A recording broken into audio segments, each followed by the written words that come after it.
America की Boston university में पढ़ाई, 1 करोड़ का लीगल फंड और 18% जीएसटी की मांग। जी हाँ, इस वक्त सोशल मीडिया से लेकर सियासत के गलियारों तक एक नई पार्टी और उसके फाउंडर की जबरदस्त चर्चा है। कॉकरोच जनता पार्टी और अभिजीत दीपके। एक तरफ सूरत के एक आरटीआई एक्टिविस्ट ने चुनाव आयोग से लेकर टैक्स डिपार्टमेंट तक शिकायतों की झड़ी लगा दी है और सवाल उठाया है कि एक जूनियर इंजीनियर का बेटा करोड़ों के खर्च वाली अमेरिकी यूनिवर्सिटी में कैसे पढ़ा। तो दूसरी तरफ पार्टी ने इन आरोपों को राजनीति से प्रेरित बताते हुए तीखा जवाब दिया और खुद अभिजीत दीपके ने अपना स्कॉलरशिप लेटर सामने रख दिया। आखिर इस पूरे विवाद की असली वजह क्या है? अगले कुछ मिनट में समझिए इस पूरी कंट्रोवर्सी की A to Z कहानी।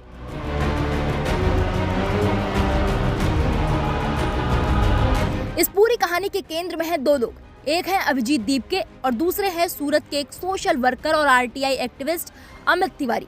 1 अगस्त को अमित तिवारी ने एक ऐसा बम फोड़ा जिसने राजनीतिक गलियारों में हलचल मचा दी। उन्होंने 3 अलग अलग जगह आरटीआई और शिकायतें दर्ज कराई। महाराष्ट्र सरकार से शिकायत। अमित तिवारी का कहना है कि अभिजीत दीपके के पिता भगवान राव दीपके MIDC में एक जूनियर इंजीनियर थे। उनकी सैलरी लगभग 60 से 65 हजार रुपए थी। अब सवाल यह है कि 60 से 65 हजार रुपए महीना कमाने वाला इंसान अपने बच्चे को अमेरिका कैसे पढ़ा सकता है? अमेरिका में पढ़ाई का खर्च 30 लाख से लेकर 1 करोड़ रुपए सालाना तक आता है। तिवारी ने मांग की है कि इसकी आय से अधिक संपत्ति के एंगल से जांच हो। CBIC यानी कि central board of indirect taxes and customs में शिकायत। हाल ही में नीट पेपर लीक आंदोलन के दौरान गिरफ्तार हुए प्रदर्शनकारियों की कानूनी मदद के लिए राज्यसभा सांसद कपिल सिब्बल ने 1 करोड़ रुपए के फंड का ऐलान किया था। अमित तिवारी ने मांग की है कि इस 1 करोड़ रुपए पर 18% GST वसूला जाना चाहिए। चुनाव आयोग में शिकायत। उन्होंने चुनाव आयोग से कॉकरोच जनता पार्टी के लीगल स्टेटस और फंडिंग की जांच करने की मांग की है। जब ये सारे आरोप सामने आए तो कॉकरोच जनता पार्टी खामोश नहीं बैठी। पार्टी की तरफ से तीखी प्रतिक्रिया आई। CJP की प्रवक्ता वैष्णवी गौड़ ने सोशल मीडिया प्लेटफॉर्म X पर अमित तिवारी को जवाब देते हुए लिखा, एक प्राइवेट इंसान की पढ़ाई पर हुए खर्च पर RTI लगाने वाले कभी PM केयर्स फंड की तरफ भी देखने की कोशिश करें। चिंता मत कीजिए, मोदी जी आपको माफ कर देंगे। CJP का साफ कहना है कि अमित तिवारी किसी पार्टी के एजेंडे पर काम कर रहे हैं और एक आम नागरिक को जानबूझकर टारगेट किया जा रहा है। अब आप सोच रहे होंगे कि अभिजीत की पढ़ाई की बात में PM केयर फंड कहां से आ गया? दरअसल PM केयर्स फंड का गठन मार्च 2020 में कोरोना महामारी के दौरान हुआ था।